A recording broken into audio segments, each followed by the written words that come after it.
Nah ini kan ada juga problem di lapangan Pak. Mungkin dari segi teknologi kesepakatan dengan pihak lain tidak ada masalah gitu. Tapi ini kan juga soal skill orang menggunakannya kan. Nah, terutama yang pramoniaga yang ada di merchant yang kerjasama dengan Bank Aceh atau dengan bank-bank yang lain. Nah ini apa upayanya? Sebab ada problem juga begitu orang belanja dengan menggunakan kartu debit, dia bilang ini belum bisa diterima. Kemungkinan itu akan ada nih Pak Andi. Ini gimana nih? Iya, betul sekali Pak Din. Jadi pertama tadi terkait kita sudah bisa di edisinya BCA dan BRI pertama. Yang kedua adalah tidak semua merchant anggota ATM Bersama dan Prima itu secara transaksi secara kasirnya itu langsung biasanya menanyakan Bapak kartunya apa. Nah kalau belum ada edukasi atau belum ada pemberitahuan gitu, biasanya mereka karena kan ini Bank Aceh masih baru ya. Biasanya Bank Aceh belum ada kerjasama gitu. Padahal secara EDC itu otomatis bisa. Nah memang kendalanya di beberapa merchant beberapa hari ini kita sudah temukan ada kendala di internal sistem di sisi kasirnya itu belum teredukasi bahwa kartu ATM atau debit Bank Aceh sudah bisa. Kita lagi upayakan ke seluruh cabang. Jadi kemarin kita juga sudah sosialisasi ke seluruh pimpinan cabang dan jajarannya di daerah untuk mengedukasi seluruh merchant yang di sana bahwa seperti tadi, jadi Bank Aceh sudah bisa bertransaksi kartu debit. Sebab kita kadang-kadang khawatir ya, itu sebenarnya bukan problemnya di bank, ya kan? Bukan problemnya di kartu, tapi problemnya di orang, di kasir tadi ya kan. Nah seakan-akan ini Bank Aceh tidak bisa terima gitu. Itu biasanya begitu. Karena selama ini memang belum pernah gitu. Belum pernah, dan itu akan terus dipublikasi di sosmed secara meluas gitu ya kan. Nah ini harus kita antisipasi juga Pak. Nah kemudian ini Pak Dirut dan Pak Andi ini itu di dalam kita bertransaksi menggunakan kartu debit ini, apakah masyarakat dikenakan cas? Misalnya kalau belanja di salah satu merchant gitu ya kan. Kemudian juga kalau merchant itu belum menggunakan edisinya Bank Aceh tapi menggunakan edisi bank lain, apakah kena cas juga gitu? Baik Pak Din. Jadi untuk cas ini di jaringan Prima dan ATM Bersama kepada nasabah tidak dikenakan cas. Tidak ya kan. Ini kita tegaskan gitu Pak supaya tidak muncul cas gitu. Karena memang dalam istilah merchant itu casnya itu dikenakan ke merchantnya. Ada istilah merchant discount rate.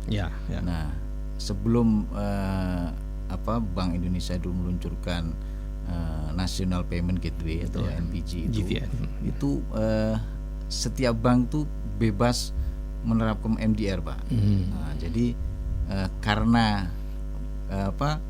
persaingan di sini MDR antara bank yang satu dengan bank yang lain itu bervariasi, ada sampai 3%.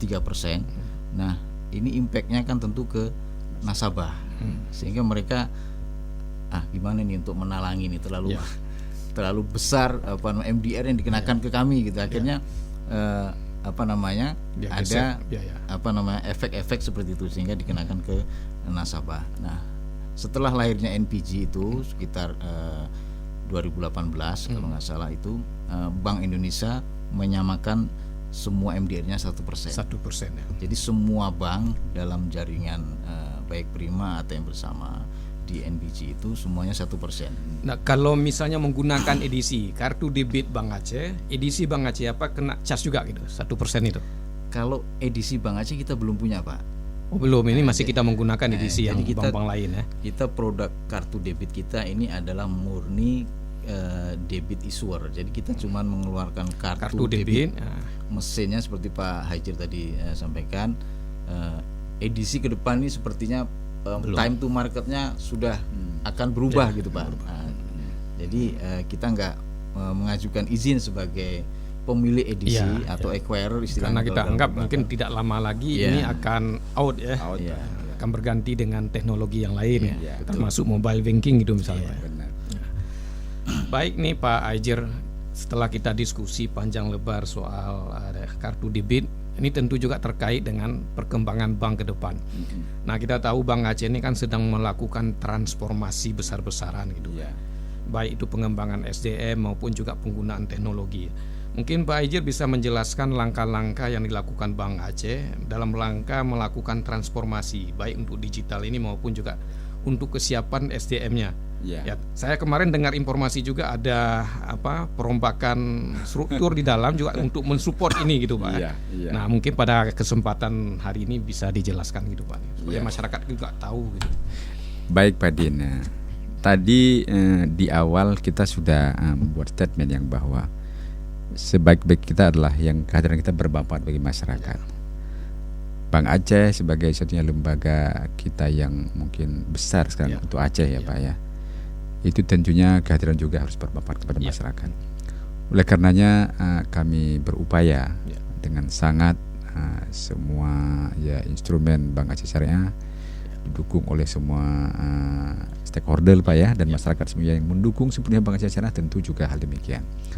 Untuk itu kami melakukan 3 transformasi Pak. Ya, kalau bahasa Islamnya hijrah Pak. Tazakka hijrah Pak kan gitu ya, transformasi. Yang pertama transformasi budaya. Kultur Pak, budaya. Budaya kami harus berubah Pak. Ya. Dan juga semuanya budayanya. Dari budaya konven ke budaya syariah. Ya, budaya melayani. Ya. Dan juga budaya harus bagaimana kita menjadi suatu empati bagi masyarakat gitu Pak, yang empati. Bagian penting dari masyarakat. Karena kita memahami masyarakat gitu. Iya. Kalau mungkin selama ini melayani dengan perasaan, tapi harus melayani dengan hati gitu Pak, kira-kira itu yang paling utama. Dan itu paling berat. With the heart. Tidak nampak tapi terasa Pak gitu ya. Itu yang pertama. Yang kedua transformasi bisnis kami sebutnya. Jadi bisnis termasuk produk tadi. Jadi bisnis kami harus bertransformasi itu total Pak. Dari yang lama, dari yang dulu yang zaman kepada hal yang baru. Jadi hijrah besar-besaran. Sehingga semua produk kita sesuai dengan kebutuhan masyarakat. Menyesuaikan dengan kebutuhan masyarakat. Pada saat kini dan saat sekarang kan gitu Pak, yang juga ke depan. Itu harus kami pikirkan. Nah, itu yang juga ini. Yang ketiga transformasi tampilan. Bagaimana tampilan orang Bank Aceh itu harus ramah, gedungnya harus bagus kan gitu Pak ya, sehingga jadi kebanggaan. Sekarang kadang-kadang saya masih sering mendengar itu Pak, Bank Aceh sudah terbakar 5 tahun gitu Pak ya. Belum juga gitu. Belum juga bangun gedung gitu Pak ya. Gedung kami dengan aset sekian. Dirutnya kok kecil kali. Kecil kali gedungnya. Nah, malah ini sebenarnya kalau ini cepat, ini masyarakat semata mungkin karena bukan fisik akan nampak wah udah berubah Bank Aceh kan gitu Pak ya. Walaupun sisi yang lain kami berubah luar biasa sudah kami lakukan tapi karena yang fisik belum nampak ini sehingga seolah belum berubah. Meskipun fisik itu tidak terlalu Pak, jadi gitu mendesak dengan kondisi sekarang gitu Pak. Ya gitu Pak yang ininya. Tapi kami akan tetap berupaya ya, walaupun di dalam waktu yang serba singkat ini kami akan lakukan yang terbaik lah bagi kita semua. Terima kasih Pak. Kemudian ini Pak Dirut ini ya, bank-bank itu dulu ya sebelum LKS ini kan punya fokus masing-masing. Misalnya BRI itu juga untuk kredit mikro atau pembiayaan mikro. Kemudian juga mungkin Bank Mandiri lebih banyak ke ekspor. Nah, ketika mereka nih keluar gitu ya kan, ini kan tantangan tersendiri bagi Bank Aceh untuk tetap bisa mengcover apa yang dulu bisa dilakukan oleh BRI mikro kredit itu, atau yang dilakukan oleh Bank Mandiri yang mensupport ekspor atau industri dengan Bank BNI-nya. Nah, ini kan tantangan tersendiri ya. Benar. Dan itu sebagian besar tanggung jawab itu beralih ke Bank Aceh. Ini kira-kira gimana persiapannya nih, Pak? Nah, ini menarik Pak. Nah, kembali ke tadi yang bahwa kita terus melakukan kerjasama, koordinasi, kolaborasi dengan semua pihak dalam rangka mendukung hal itu.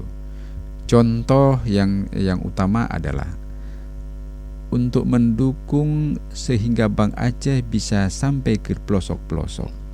Walaupun jangan Bank Aceh telah sampai ke semua lini kecamatan, tapi kita menggandeng PT Pos Indonesia.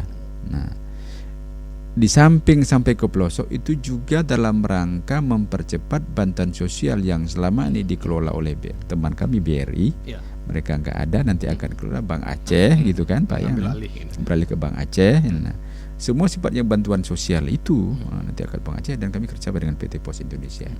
Nah, PT Pos Indonesia kami melihat bahwa mereka sudah sangat siap. Nah, itu sampai kepada ya sistemnya Pak, yang softwarenya. Itu kalau Bapak mau belanja, mau belanja dengan dana sosial itu kan tidak boleh menggunakan dana cash Pak. Ya, betul. Nanti ada suatu sistem, datang Bapak ke pasar, beli beras, pilih minyak makan, pilih ini ya boleh. Tidak boleh beli rokok Pak, kira-kira gitu. Dan sudah punya sistemnya. Tidak boleh beli pulsa juga. Tidak boleh Pak beli pulsa gitu Pak, yang sudah ada daftarnya. Dan kami lihat PT Pos sudah siap untuk itu. Kami menggandeng demikian. Nah, untuk dalam rangka membantu memperlancar bantuan sosial yang kepada para pengusaha kecil UMKM. Kami sudah kerja dengan Kementerian Koperasi dan UMKM. Kepada mahasiswa dan pelajar, kami sudah juga menjalin kerjasama dengan Kementerian Pendidikan dan Kebudayaan semuanya. Jadi sehingga hal itu kami lakukan dalam waktu yang seketika Pak. Oleh karenanya harapan kita tentunya bahwa seperti tadi, selama ini ada teman-teman bank lain yang melakukan, sekarang ya Bank Aceh siap melakukan untuk itu. Nah, yang kedua untuk ekspor impor, ya. Kami kerjasama dengan teman-teman bank-bank yang lain gitu kan, apakah dengan BCA kami kerjasama. Jadi bank persepsi, bank persepsi yang berikutnya juga. Malah yang sambutan luar biasa, teman-teman seperti Departemen Keuangan Jakarta dan semua Kementerian Koperasi kemarin mengharapkan bahwa Bank Aceh menjadi bank operasional 1 namanya Pak. Nah, belum ada satupun. Kemarin dengan Kementerian Sosial itu BPD pertama Indonesia yang bekerja sama bantuan itu Pak di Indonesia. Itu Pak yang kita lakukan. Baik Pak Aizir, ini yang terakhir mungkin pertanyaan saya. Ini kan kita menghadapi COVID. Yang dampak yang paling besar kan ekonomi. Nah, ini Bank Aceh ini punya peran juga gitu untuk ikut membantu pemulihan ekonomi. Kira-kira setahun ke depan apa yang kita lakukan untuk mempercepat proses pemulihan ekonomi ini dalam bentuk simulasi pembiayaan dan sebagainya Pak? Ini sangat strategik Pak. Dan alhamdulillah OJK sangat membantu juga yang ini. Sehingga kebijakan OJK yang terakhir bahwa program restrukturisasi, reconditioning ya Pak ya, dan restructuring gitu terhadap pembiayaan masyarakat yang berdampak COVID ada itu kemudahan-kemudahan Pak. Ada kemudahan dan diperpanjang Pak sampai setahun gitu ya. Dan itu Bank Aceh terus melakukannya. Kemarin kami sudah kirim surat edaran ke semua cabang yang bahwa masa rekonsiliasi itu, maka pemulihan itu diperpanjang sampai dengan waktu 1 tahun gitu ya Pak. Sehingga bagi dunia usaha tetap hidup bisa ya. Bergerak. Walaupun memang dampak masyarakat yang sangat merasakan. Ya contoh ya, kita masih beruntunglah dibanding negara tetangga. Nah, kita negara luas sehingga pergerakan antar provinsi masih diperkenankan. Di negara tetangga kita malah tidak karantina ketat Pak yang anehnya. Dan luar biasa Aceh Pak. Ya Aceh kita seperti seolah tidak ada COVID. Ya. Padahal sebenarnya banyak juga. Banyak juga ada juga yang anehnya gitu ya. Harapan kita tetap kita berhati-hati, kita menjaga sehingga COVID itu tidak cepat selesai Pak kita ya. Tapi bicara soal COVID ini kita kan juga mendorong supaya cepat keluar. Karyawan Bank Aceh sudah dapat vaksin Pak? Ada yang sudah, ada yang belum. Tapi kebanyakan secara umum kami belum dapat vaksin. Belum dapat Pak. Kami menunggu itu dan kami sudah surati. Mudah-mudahan waktu seketika kami akan divaksin nanti Pak ya. Baik Pak Aizir nih, terima kasih. Kita sudah berbincang banyak hal tentang Bank Aceh, khususnya kartu debit ya. Mudah-mudahan usaha Bank Aceh ini bisa memberi manfaat yang besar pada masyarakat. Amin. Terutama proses peralihan dari kompen ke syariah ini gitu. Sehingga tidak ada timbul persepsi-persepsi yang bisa mengganggu persepsi terhadap bank itu sendiri gitu ya. Baik Pak Aizir, terima kasih. Sama-sama, Pak Andi Pak Din, sekaligus juga saya mengucapkan selamat ulang tahun. Mudah-mudahan panjang umur, sehat dan dimudahkan segala urusan Pak. Amin. Syedaralun, demikianlah bincang-bincang saya dengan Pak Aizir Sulaiman dan Pak Andi pada pagi hari ini. Mudah-mudahan informasi yang kami diskusikan pada hari ini bermanfaat bagi masyarakat kita yang ada di Aceh dan juga di luar daerah yang menggunakan kartu debit Bank Aceh. Mudah-mudahan Bank Aceh terus memainkan peran yang besar dalam pemulihan ekonomi daerah dan menjadi mitra utama rakyat Aceh. Demikian saya Muhammadin mengundurkan diri, lebih dan kurang saya mohon maaf. Assalamualaikum warahmatullahi wabarakatuh.